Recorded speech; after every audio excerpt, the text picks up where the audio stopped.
Welcome to Dreamed It, Then Real Lifed It, the podcast where we dive deep into the journey from vision to reality. I'm Kelly Jackson, your guide on this path of self-discovery, transformation, and intentional living. Here, we explore everything from mindset shifts and personal growth to spiritual alignment and entrepreneurship, sharing insights, stories, and actionable wisdom to help you live a life in harmony with your dreams. Every episode will dig into what it means to not only dream big, but to actually consciously create the life you envision. Let's turn your dreams into real life.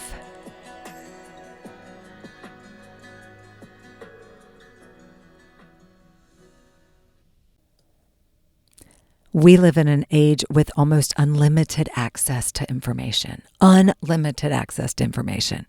We know more than probably any generation before us about health and money, relationships, productivity, business, psychology, creativity, spirituality, habits. And still, knowing has never guaranteed doing. There is this entire space in between. I know what I need to do and I did it. And a huge amount of life happens or does not happen inside of that space. This whole episode is going to be about understanding that gap. What keeps us inside of it, and then what actually gets us across it. The space between knowing and doing. That's what I'm calling this episode. And I wanted to go ahead and say from the beginning, procrastination and motivation. Yes, those have a place in this episode. However, what the episode is really about is the intention-action gap. And this is a real phenomenon that is actually studied in behavioral psychology. It's what actually moves a human being across that gap, the intention-action gap. So I've been thinking a lot about procrastination, motivation, naturally, because those are terms that were always in my vocabulary, things I identified with that I felt like I needed. Therefore, there's a place for them in this episode. I want to go deeper, though. Let's start with I knew exactly what I needed to do. Okay, I'm going to give you a personal example. When I was coming to the recording studio, I had a finite amount of time before the recording studio, and I wanted to walk. And walking is good for you. It clears your mind. It's healthy. Get my steps in. And there is absolutely nothing inherently wrong with going for a walk. I go for a walk every single day. And that's important. Because we're talking about procrastination now. Procrastination doesn't always look like sitting on the couch scrolling on TikTok. It can look like saying, hey, this is a respectable decision. I'm going to go for a walk. It can look like exercise or research, cleaning, organizing, answering emails. I know y'all know this because you've likely done it yourself. It can look like helping somebody. Running an errand. That's one of mine. Any excuse to run an errand. Making another list. Listening to another podcast. Planning. This is a good one. Planning the project that we're avoiding executing. Raise your hand if you've ever done that. My hand is raised because I do that. procrastinate by like planning the thing that I'm avoiding doing. Okay, well, let me just come up with a plan on how I'm going to do it instead of getting up and doing it. And you do all this. I do all this, okay? Before I was coming to the recording studio, I knew that if I went walking, the available window for working on this project that I wanted to work on, I needed to and wanted to work on, would disappear. And I caught myself. The walk was not wrong. I was not wrong to want to take a walk. It simply wasn't the thing that needed my attention at the time. So I stayed home. And then the next interesting thing happened. I resisted working. The kind of procrastination thing, I kind of caught myself doing it in another form. So at first it was the walk, and then it became like it switched gears into let me help somebody else type of thing. Well, so I was kind of, I recognized, I'm like, I'm resisting the work. Oh my gosh, I'm resisting the work. And so I sat down, opened the computer, and at the time I'm still kind of resisting the work, if I'm being honest, which I am being honest. So I'm still resisting the work a little, but I'm determined at this point. I've sat down to do it, so I'm going to do it. And there was a little bit of resistance. Like, I was like, okay, this is going to really require me to focus. I'm really going to have to have clarity on what I want to do. I realized this was going to require a lot of my bandwidth to come online and accomplish this thing I was sitting down to accomplish.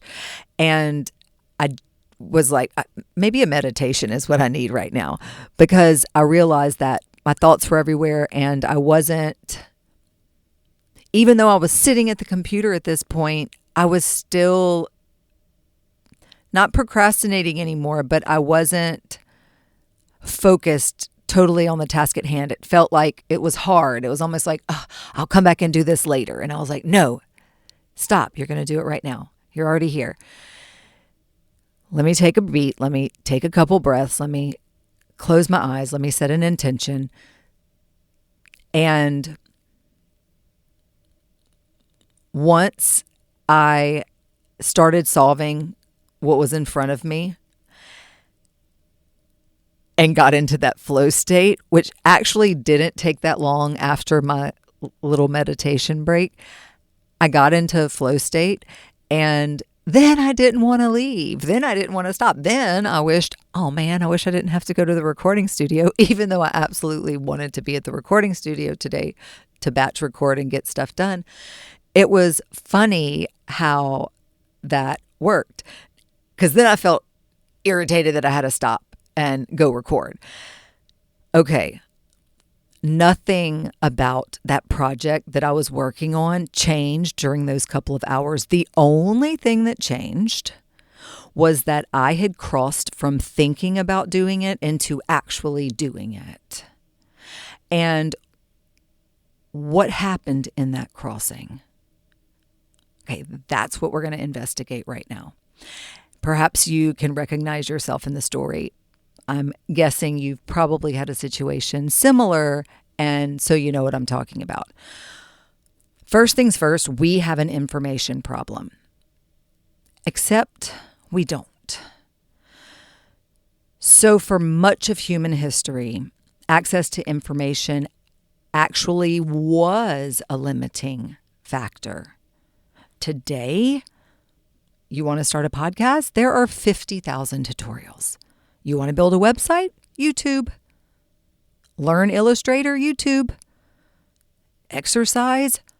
Millions of free workouts. You want to eat plant-based? Recipes everywhere. You want to start saving? Every conceivable budgeting system exists. Meditate? An app will literally tell you when to breathe. I mean, Y'all, you want to start a business? There are courses, there are podcasts, there are books, there are templates. We have unprecedented access to how.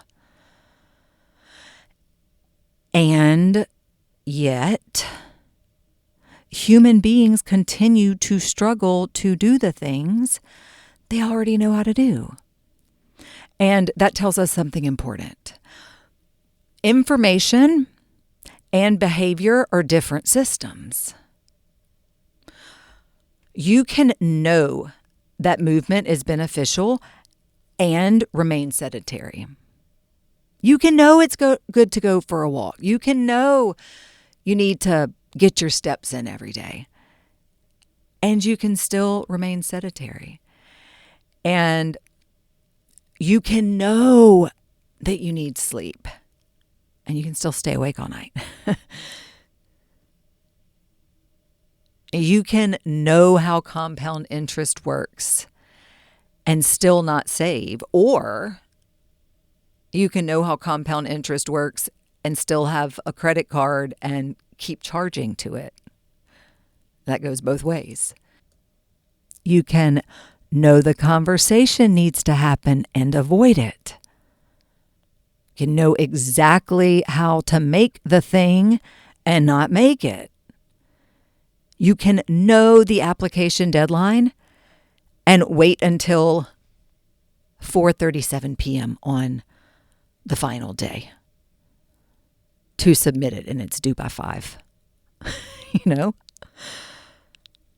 Knowledge is necessary for some problems, and it is insufficient for others. We massively overestimate the power of knowing. And this is what I mean. Knowing exercise is beneficial does not create exercise. Knowing a conversation needs to happen doesn't initiate the conversation. Knowing the invoice needs to be sent doesn't send the invoice. Knowing we want to make the art doesn't get us into the studio. And there is this fascinating distinction between motivation and activation energy. In the beginning, I said that procrastination and motivation had a place in this conversation, although I feel like it's deeper than that. I just want to remind you of that. So there's this fascinating distinction between motivation and activation energy. Starting carries a disproportionate psychological cost. Because once you're in motion, the experience changes. Just like I told you about the resistance to starting that work project I wanted to work on before I came to the recording studio. It was like getting started was the thing I was resisting. Once I was in motion, the whole experience changed. This can be true for so many things. I want you to look at your own life or think. I'm going to list some things, and I'll probably pull from my own examples, but also things that I know are common or that in working with people that we encounter. It's like the email sitting unanswered, the appointment that somebody knows they need to make. I just thought of something else.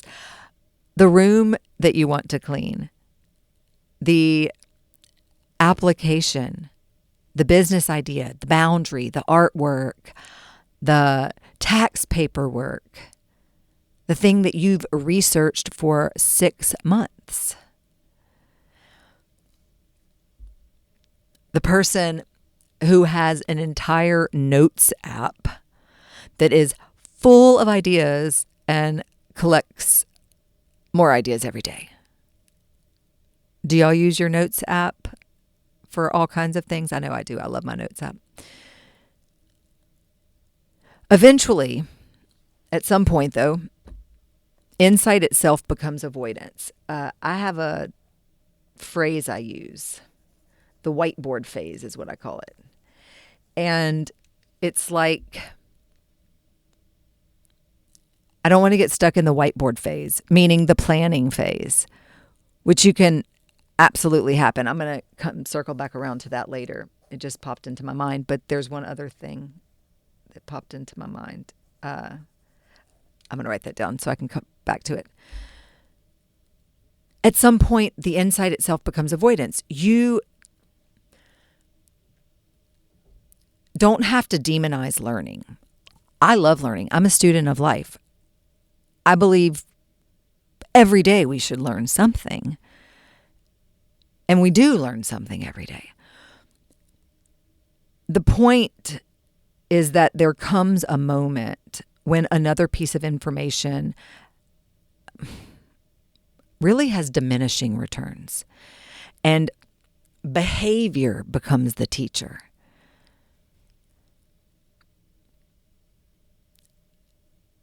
We have to take action.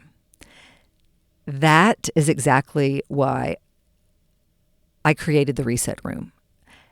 It was born to address that space between I know and I did. I'm going to tell y'all more about the Reset Room in a minute. First, I want to tell you about the intention action gap. This is something you have experienced your entire life. We all have. They study this, like behavioral researchers describe it as the intention behavior gap or the intention action gap. I've heard it both ways. We form an intention. So we say, I am going to ... And our brain gives us a surprisingly satisfying little feeling from forming that intention. I'm going to clean the garage. I'm going to start working out. I'm going to launch the business. I'm going to write the book. I'm going to deal with my finances. I'm going to do the thing. And then tomorrow arrives and nothing happens. The fascinating thing is that wanting to perform a behavior and performing the behavior are not psychologically identical processes. So that intention, that is important, and that intention exists in an imagined future. Action has costs in the present moment. The future workout feels wonderful. The future meal plan, the future business. The current workout requires putting on your tennis shoes and leaving the house, or maybe not leaving the house, but it requires action. That future business is exciting AF. Today's business requires figuring out the payment processor.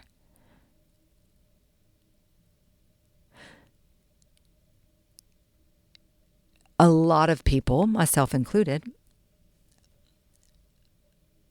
want to write a book. So far, I've written the zines. The book is still happening, in process, being written. It's not done yet. Years in the making, much like this podcast. I'm just accept things and surrender for what they are. But I know I'm not the only one who's thought of or has dreams of or wanted to write a book. Well, the imagined book, it's brilliant. Today's book requires staring at paragraph 33.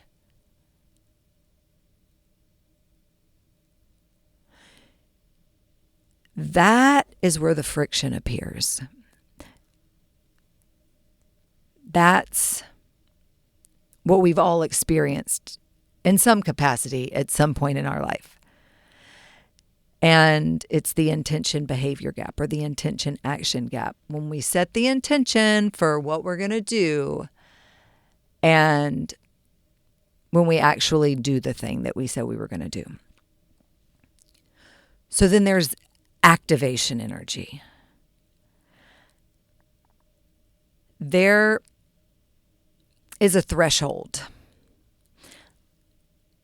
Human behavior, it's like, okay, think of a chemical reaction. It can be, and I'm using this as a metaphor for behavior, okay? So a chemical reaction can be energetically favorable, and it can still require an initial input of energy to begin.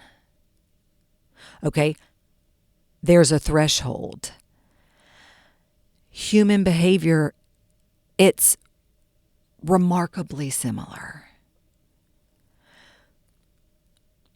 The hardest part of my morning before I came here wasn't necessarily sitting down and working on that project.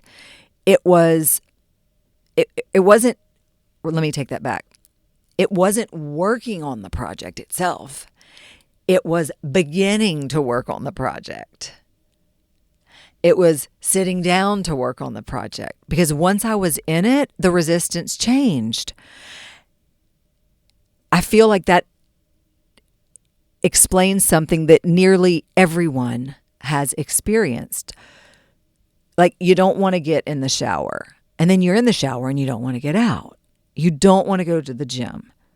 And then 20 minutes later, you're fine. You're like, I love the gym. You don't want to clean the kitchen. And then suddenly you're like wiping out the refrigerator drawers. You know? You don't want to start writing. And then you look up and 2 hours have disappeared. And you're like in the zone, in flow state. There's often this activation cost that's associated with changing states. So you go from resting to working, or from thinking to making, or planning to executing, or inside to outside, comfort to uncertainty. And we can sometimes misinterpret resistance to the transition as resistance to the activity.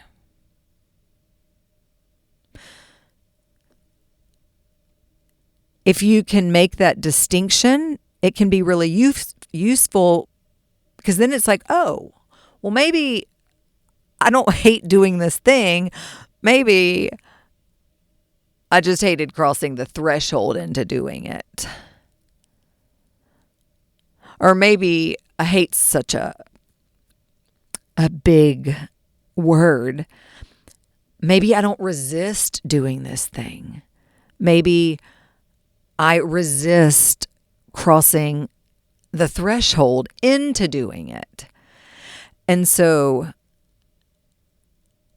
can't you see how that's like a really useful distinction to make if you can back it up and look like that? Then I was asking myself this: why does starting feel expensive? Because it exposes us to stuff that imagining doesn't, like the uncertainty. Before you begin, the project can be perfect. It can be absolutely perfect. And once you begin, reality starts, giving feedback. And there's the competence element. Like, thinking about making something does not expose you to what you don't know, but making it does. You don't know what you don't know. And then when you get in there, like, because I do web design and these different things, or I make all my landing pages and all my stuff. And so sometimes I have an idea for what I want to do, and maybe it's doesn't exist yet, but I have an idea for something, how I want it to go. And then you go to do it and you're like, oh, I'm going to have to figure out how to do that. But in my mind, when I was visualizing how this landing page, this interactive page would go, I was like, oh yeah, I'm going to have it do this. And then it's like, oh, well, there's not a button for that. So I'm going to have to figure out, how do you do that? How do I make it into what I imagined it would be? And so when you start rubbing up against that resistance of like, well, shoot, this actually requires, more effort than when I was sitting on my swing outside, setting my intention for how I was going to create it. You understand. There's also the decision making, because you're doing the in and of itself, the act of doing creates hundreds of tiny decisions. You know, like I think of the project I was working on my computer. It's like, okay, what headlines, what fonts, which images, like what order, what's the hierarchy of all of this. There's a lot of effort. And fantasy costs nothing. Your girl loves fantasy. I'll fantasize and visualize all day. I love it. It costs nothing. Execution costs energy. And then there's evaluation. Because once something exists, well, then it can be judged, including by you, and sometimes we can be our own worst critic, which work on that. You can be your own biggest cheerleader or your own worst critic. You choose. I'm choosing cheerleader. Also, there's finality. When you choose, when you say, okay, I'm choosing this one direction and this is the way I'm going, it means you're abandoning 20 hypothetical ones. And that's why someone can genuinely desire an outcome and simultaneously avoid the behaviors that are required to produce it. Those things are not contradictory, y'all. Just look at all this stuff just this one little example. Can't you see how it all is like, oh yeah, when you back it up and look at it like that, I understand. Now, going back to procrastination, it can be productive. And that's where it gets tricky. This is what I mean. Like my walk. Okay, so we imagine procrastination as obvious avoidance. Like you're just Netflixing, you're scrolling, you're sleeping, you're doing nothing. But some of the most effective avoidance behaviors are productive. And this is what I was famous for doing. It's like, oh, I should probably clean first. Oh, I need to research this. I should answer those emails. I'm going to go exercise. I really need to organize my files. I should make a mood board, Or like, I'll redesign my logo before I sell anything. That whole shopping cart experience needs to be different before I will even list one thing. I need another certification. I should learn more about this before I start. Like the long list of things. And what happens is because this substitute behavior is objectively positive, it's harder to recognize because you get the satisfaction of productivity, the sweet satisfaction of productivity without confronting the thing. And like my question this morning, it was like, would walking be good for me? Of course walking's good for me. It was like I had to say, okay, what did I decide or what am I going to decide matters the most during this available window I have? And I knew that I wanted to work on the thing before the recording studio. I wanted it to be complete before I came here. And I could walk later, anytime in the day. Plus, I would naturally just be getting steps from walking anyway. So, from living my life. So, that was prioritization. I essentially had to. It wasn't because walking was bad. Yeah, it would be great for me. I would feel great. It would clear my mind. It would feel amazing. And if I didn't have the recording studio today, I would have gone for a walk and then sat down to work on my project because that would have felt like the best order to do things in. Because I love a walk. I love to be outside. I love all of this. However, that was not what was happening this morning. So there's preparation is necessary. Research matters. Strategy matters. Education matters. Planning matters. There is power in planning. And then there comes this moment, when another hour of preparation produces less volume than 10 minutes of execution. Truly. And that's where preparation can quietly become protection. Because preparation itself, that's going to let you remain the person who could do something. Execution reveals what actually happens when you do. And because of that, potential can feel safer than evidence.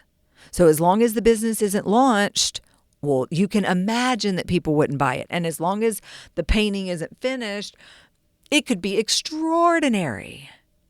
As long as you don't submit, well, then you weren't rejected, right? As long as you don't ask, nobody said no. As long as you don't publish, nobody can ignore it. Action itself collapses possibility into reality. And reality gives you information, like it or not. So, what does that mean? It means behavior produces knowledge that thinking cannot. We have been taught you learn, you understand, you act. Learn, understand, act. There is another loop in there. You act, you observe, you learn, you adjust, you act again. This is the calibration loop. There are some things you literally cannot know until you have done something. You cannot fully know how people will respond to an offer until you make the offer. You cannot know what running a workshop teaches you. By designing the workshop, you actually have to have the workshop. This is the festival. I learned things by that festival I could have never known just by journaling about it, sitting at my desk, planning it, thinking about it. I actually had to have the doors open and the space open and people come inside, like 100%. You cannot know what your podcast voice is before you start recording episodes. You can't know what kind of artist you are exclusively by thinking about your art. You got to make some art. And you can't know how a boundary changes a relationship until the boundary exists. Action creates information. Therefore, execution isn't merely the implementation of learning. Execution is a form of learning. Because once we execute, we observe, we learn, we adjust, and then we can act again.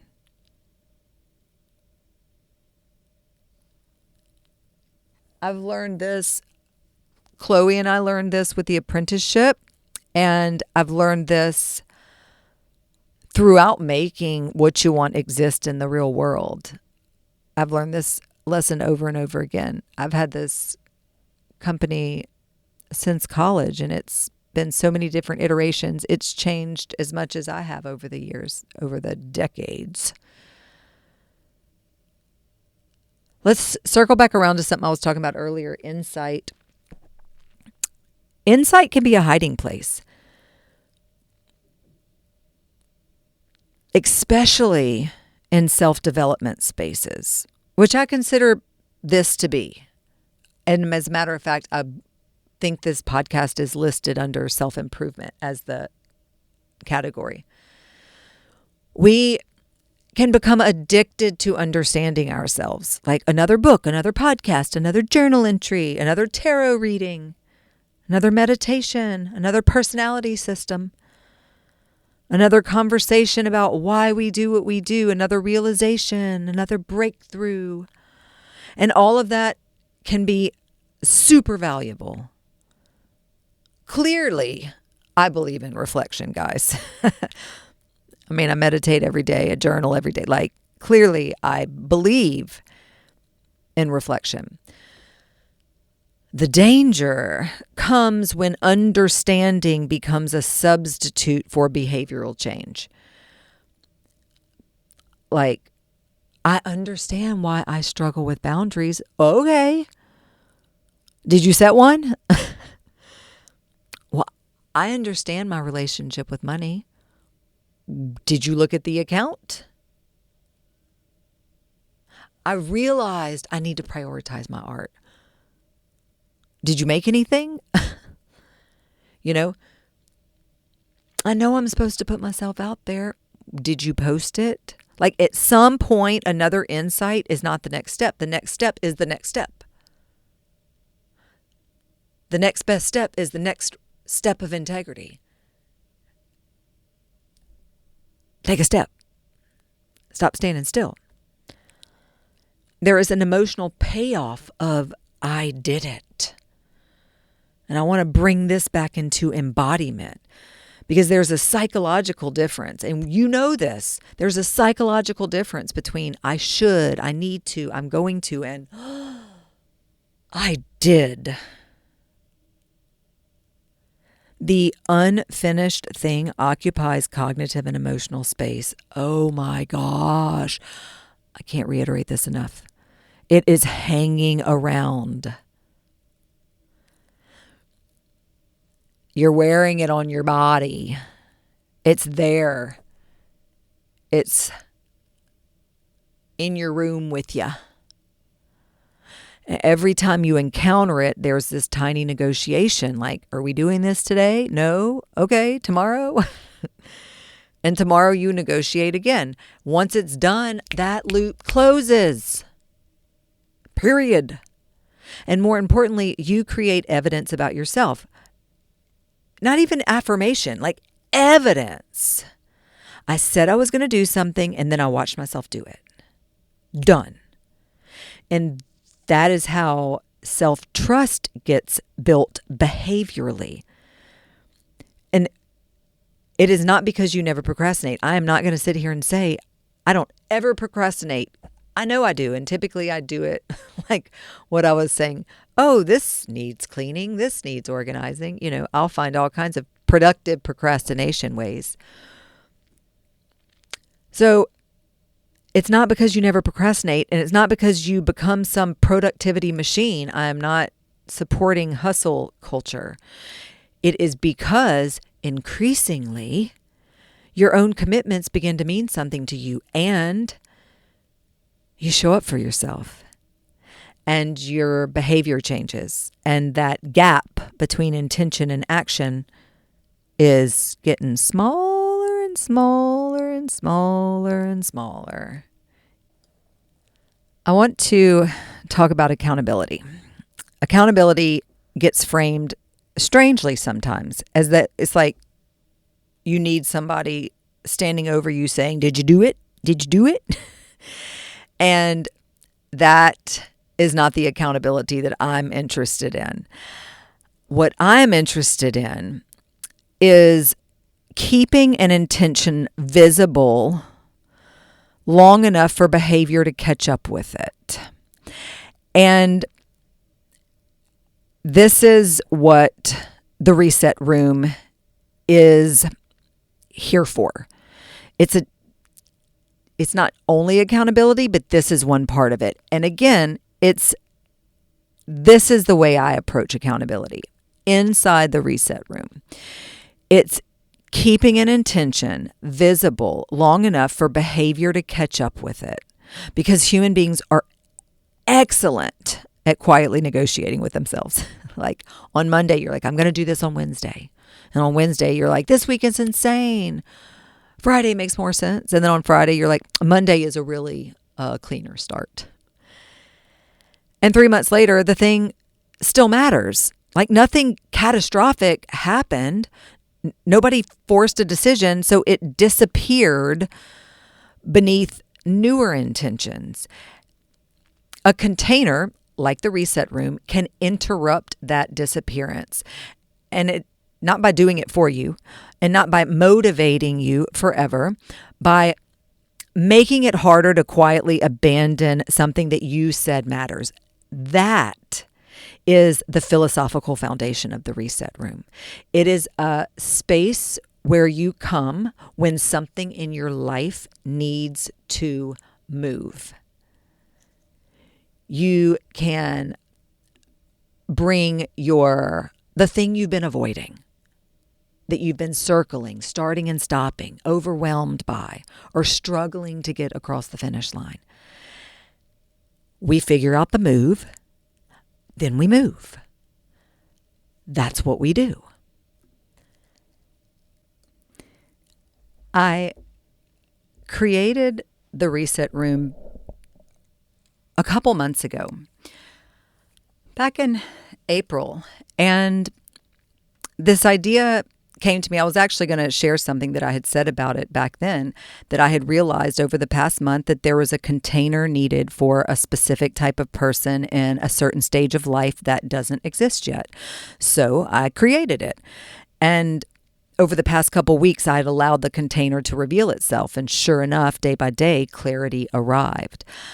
It is. So what I'm reading you right now. I'm reading you something that when I first announced the reset room, this is what I said about it. It's a space where avoidance gets exposed, decisions get made, environments get cleaned up, bodies get regulated, nervous systems get reset, work gets done, and identity shifts become visible. It's beyond inspiration. It is activation plus execution inside a held standard. Raise your standards and the universe will meet you there. It's where ideas become execution, where you stop resisting and start being, where your environment and your behavior get aligned. And most importantly, you don't get to disappear on yourself here.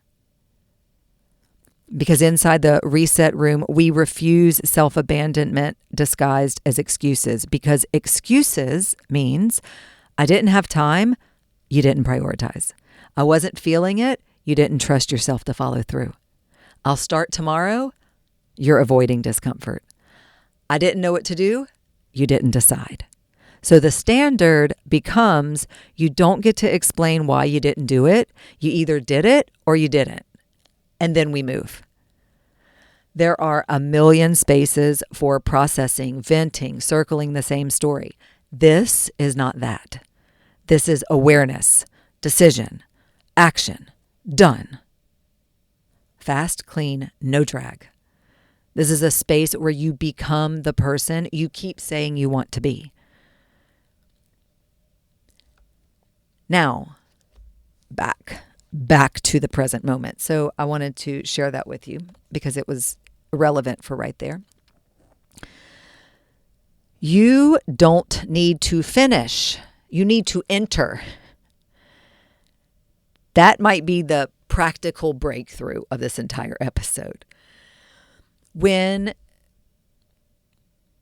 we feel resistance, we often mentally confront the entire project. I need to build the website. That is enormous. I need to write the book. Enormous.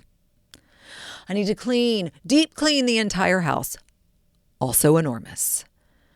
I need to fix my finances. Enormous. This morning, I did not need to finish that entire project.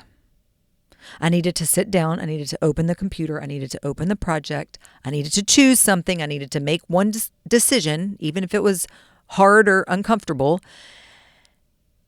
And that the goal during high resistance can simply be enter the activity.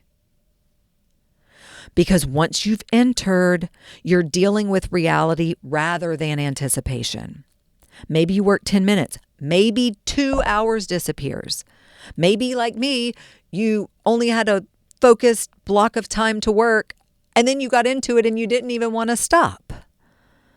You don't need to know beforehand. Cross the threshold first. You just have to enter the activity. Cross the threshold first. If you liked the sound of the reset room and you want to enter that, then I invite you to enter. It's $111 a month. You can join anytime. You can cancel anytime. I like to think of it's like a bridge. You may stay for 1 month because there's one thing that you're trying to get across the finish line. And you need to be inside of a container within close proximity of action, of people moving, so that you can feed off that energy and you can move with the current and the flow of that energy, and you can cross the finish line. You can move your things from I intend to I did. And then you're out of there. You only needed it for a month. Maybe you stay for a couple months because you have a couple things you want to do. Maybe you leave and then 3 months from now, life gets sticky again. There's an area and you're like, hey, let me jump back in. Maybe you're like, oh my gosh, this is what I need in my life because I am constantly evolving, constantly putting new ideas out there. And you decide, I want this to be like a monthly thing, just like my gym membership or my Duolingo or whatever else you might have. You're like, this is an asset. I enjoy this. So you stay. Great. It's up to you. You know, you can join anytime, you can cancel anytime. And there's a link to join in the bio, in the show notes. There's a link to join in the show notes. There's always information in the show notes, guys. You know that at this point. Okay, this is the thing earlier. I wrote it in my notebook. I was like, oh my God, I just thought of something. So I want to give you an example of something, the gap, a perfect example of the gap. So the festival of what you want. On the day of inception, the day I had the idea for the festival, the day I was trying to pressure wash the driveway. That's all I wanted to do was pressure wash the driveway. When I was renting the pressure washer, after I turned it back in the third time, I came back to my car and somebody had hit me in the parking lot. They didn't leave a note or anything, but they had dented my back bumper, scratched the side of my car. And that was that. I literally, it was the day of inception. So I got the keys that day. And then it began planning and executing and having the festival itself. So there was not time. When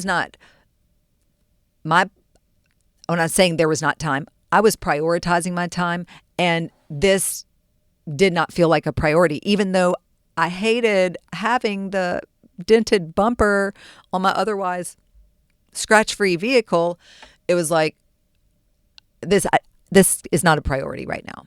So the entire festival, the 6 weeks that I was preparing for it and having it, I had the dented bumper and the scratch side. The festival ends. Literally, the day the festival ends, that night, I go downtown for the art show opening, and I parked in a paid parking lot, and this is the last day of the festival. So I decide to back into the spot because I was parked against a brick wall because the dent's still there. And honestly, I just don't love looking at the dent, and I didn't want other people to have to look at the dent. So I was like, oh, well, I'll just back into the spot. That way, my dented bumper is like backed against the brick wall. And then when I'm walking back to my vehicle, it'll just be the front of the car, which is not dented. And this is so funny.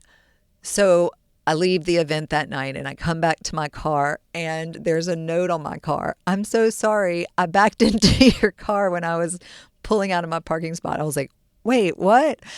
So yeah, now the front of my car is dented and damaged and scratched because I pulled in the opposite direction. Anyway, I just had to laugh at that. So, except this person leaves a note. So it's different. And life happens, okay? So they leave a note saying, here's my insurance information. I'll cover the damage. And then life happens. Like, I knew I needed to deal with it. I have the information. I have the note. I know the next action. And I don't do it. And it's not because I didn't understand what to do. It was not because I was lazy. I'm certainly not lazy. It was not because I needed another podcast or book or course or insight or information or affirmation or piece of information. No, there was simply a gap between knowing and executing. I have a damaged car. I know why. I know that there was an accident. I have the person's information. I knew that there was phone calls and processes and actions required. And yet knowing all of these facts doesn't magically cause the administrative sequence to happen. That's life. Sometimes we imagine, quote, important enough things will automatically activate us, and they don't.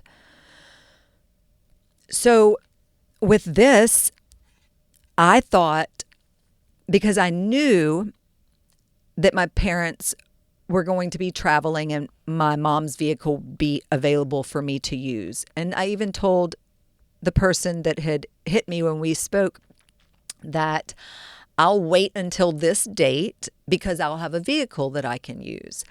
But again, that was back when it happened 3 weeks ago. I could have made the claim. Why I waited until the Friday before the Tuesday that they were leaving to go out of town to file the claim. Well, then guess what happens? They're like, okay, we've received your claim. Someone will get back to you. Well, then it's the weekend.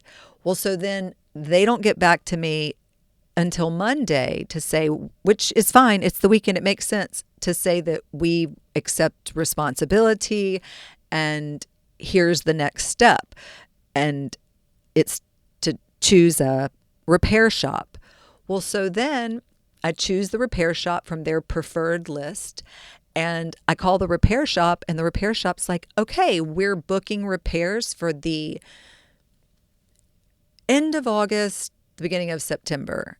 And I was like, oh, okay. And they were like, and our next available estimate appointment is, and it's a date that's like, a week or more away. And I was like, oh, okay. Now, fortunately, on the same phone call, they had told me that, a rental car is included. So it ends up working out fine. I'll still have a vehicle to use. But I did this to myself. Like, my vehicle could have already had been being fixed already.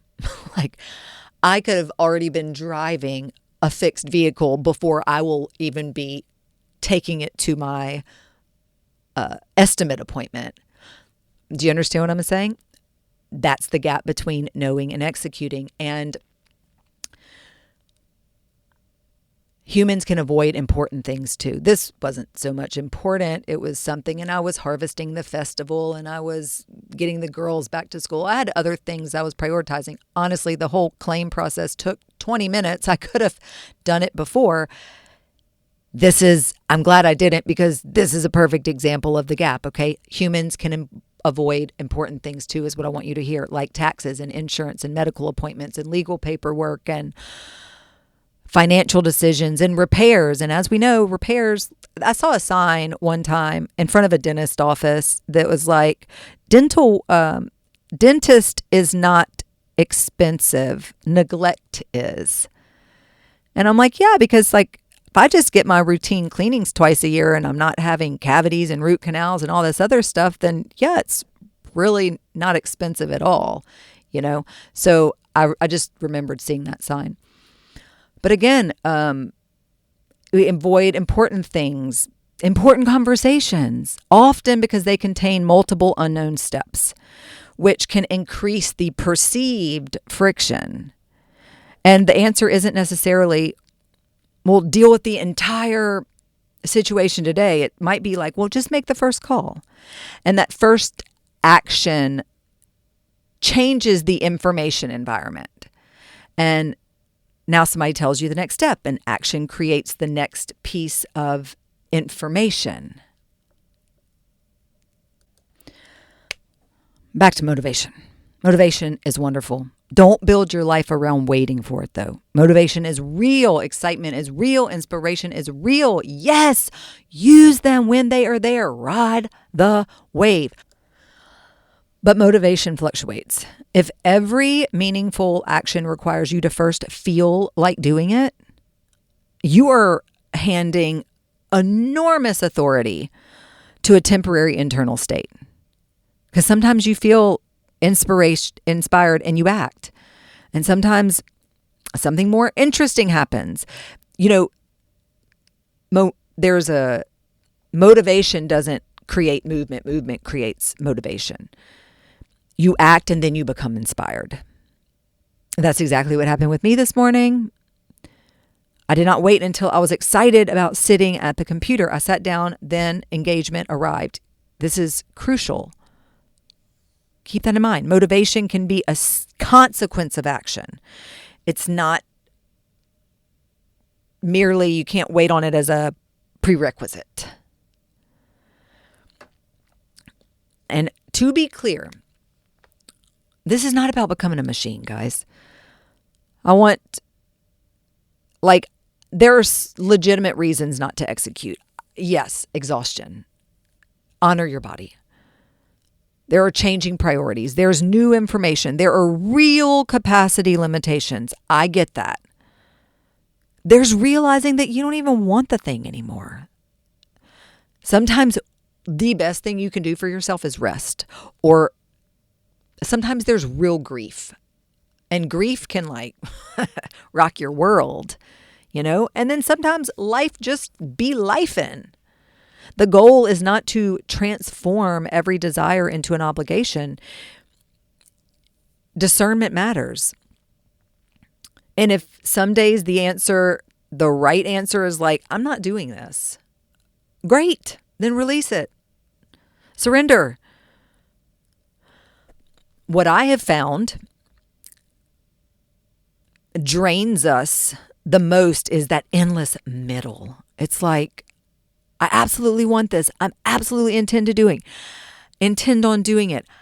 I'm absolutely not doing it for 6 months. And at some point it's okay, decide, do it, change it, schedule it, ask for help, pull it away, consciously let it go. Stop making yourself carry the weight of an intention you're not willing to participate in. I remember reading something so long ago, years ago, but it was you keep wondering why you're getting these wishy-washy results in your life. It's look at your wishy-washy energy, like attracts like. You can't be showing up with all this wishy-washy energy and feel confused why you're getting kind of, sort of, almost close, but not really what you want. Because you're being wishy-washy. You got to, be willing to participate in the intention that you set. So let's talk. We're going to circle back around. I'm going to close it out. We're going to close it out here. We're going to cross the space. I'm going to bring it back to this morning. I could have walked. I would have had a perfectly lovely, healthy, beautiful morning. And nobody would have known the difference, but I would have. Because I know that what I had said mattered. And this morning, I crossed that little space between intending and doing. It wasn't some big heroic thing. It wasn't like a lightning bolt, a giant breakthrough. I sat in my green chair in the nest with my cozy tiger blanket, and I opened the computer and I started. And then when I wanted to get up, I was like, you know what? Let me just set the mood. Let me light an incense in here because let me bring it back into the space. And then something changed. And you already know what happened from there. And now I'm excited. I'm going to finish up batch recording here at the recording studio. And then guess what? And then I get to go home and, work on it some more, which I'm excited about. So maybe there's something in your life right now that you already know enough about. You do not need another video about it. You don't need another book. You don't need to make another list. You don't even necessarily need to feel more motivated. And there might even be very little that you need to figure out before you begin. There is simply this little space between knowing and doing. And at some point, the only way to cross that space is an action. So I'm going to leave you with a question. What do you already know that you're ready to turn into evidence?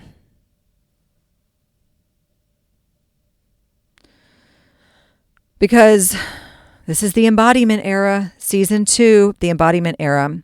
You can know something intellectually for 10 years. The moment you begin living differently because of it, it becomes something else different entirely. So if this episode lands, if there is something in your life that you're ready to move and you want the support of being in a space where we move, I want to invite you to enter the reset room. Join anytime, cancel anytime. I'm going to have all the details in the link in the show notes. I'll see you next week, guys. We're getting really close to 100 episodes here. That's wild. All right. Bye-bye.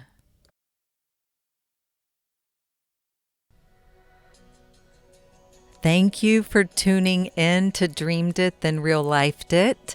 I hope today's episode sparked something powerful within you. Remember, every step you take towards your vision counts, no matter how small.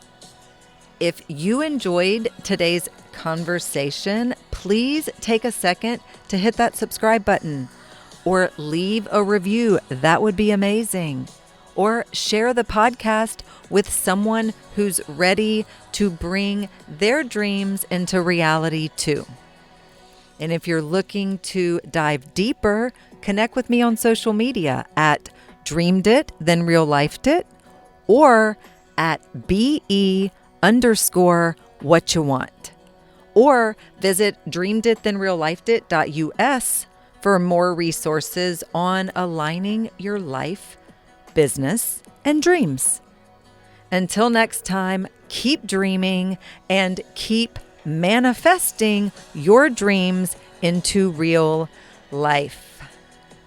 Love you, friends.